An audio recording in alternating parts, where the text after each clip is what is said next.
जलपरी सच में होती है या सिर्फ झूठी कहानियों में? हम सभी ने जलपरी की कहानियां अपने बचपन में सुना है और पढ़ा भी है, लेकिन मन में यह सवाल उठता था और आज भी उठता है कि वाकई में जलपरी होती है या पहले हुआ करती थी। क्या उसका अस्तित्व अभी भी है? हालांकि आज तक जलपरी होने की कोई सच्ची प्रूफ नहीं हुई। इंटरनेट पे बहुत सारी वीडियोस हैं जिनको देखने के बाद हमें यकीन हो जाता है कि सच में जलपरी होती है। पौराणिक कथाओं के अनुसार माना जाता है कि जलपरियां होती है और वो समुद्र की उस जगह रहते हैं जहाँ कोई नहीं रहता है। एक कहानी यूनानी में बहुत फेमस है, सिकंदर की बान जलपरी।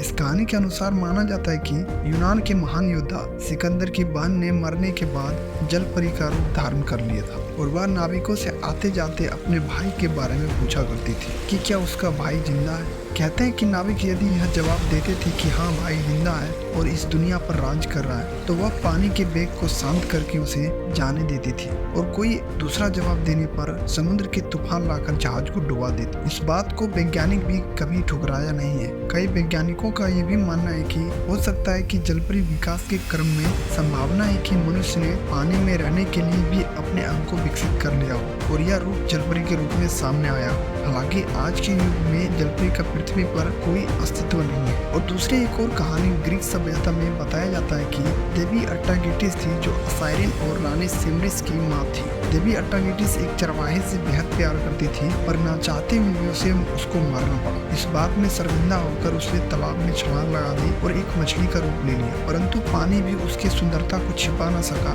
इस कारण उसने एक जलपरी का रूप ले लिया। ग्रीक कहानियों में अट्टागिटिस को डेरक्योटे माना जाता है और कुछ ऐसे देश है जहाँ जलपरी को सच मानते हैं, जैसे भारत, यूरोप, एशिया और अफ्रीका। कहानी किस्सों में जलपरी जैसे कई पात्र मिलते हैं। जलपरी का जिक्र कहानी में अक्सर नायिका के रूप में होता है। ये कहानियां अक्सर प्रेम, परोपकार और मनुष्य को वरदान देने से जुड़ी होती है। हालांकि जलपरी का रहस्य आज भी पूर्ण रूप से खुल नहीं पाया है और रामायण में भी इसका जिक्र किया गया है कि रावण की बेटी एक थी जिसका नाम स्वर्णमोक्षा था, जिसका आधा शरीर कन्या का और आधा मछली जैसा था। कथा में कहा जाता है कि जब हनुमान लंका के लिए सेतु का निर्माण कर रहे थे तब स्वर्णमोक्षा चुपके से कतार में रखे पत्थरों को बिगाड़ देती थी और वानर सेना को परेशान करती थी। और महाभारत में अर्जुन की पत्नी उल्लूपी को उल्लेख भी किया गया जलपरी के रूप में। दोस्तों, एक सच्ची और सीधी बात बताऊं तो जलपरियां सिर्फ कहानियों में सुना, अगर होता तो दिखाई क्यों नहीं देता। इंटरनेट पे बहुत ऐसा जलपरी की वीडियोस वायरल होता है जिसमें एक जलपरी को समुद्र के किनारे दिखाया जाता है, लेकिन ये सभी बनी बनावटी वीडियोस रहते। दोस्तों, जलपरी को लेकर आपका क्या राय है कमेंट में जरूर बताना, और ऐसे इन्फॉर्मेटिव वीडियो देखना पसंद करते हो तो इस चैनल को सब्सक्राइब करके बेल आइकन को दबा देना। मिलते हैं अगले नए वीडियो के साथ।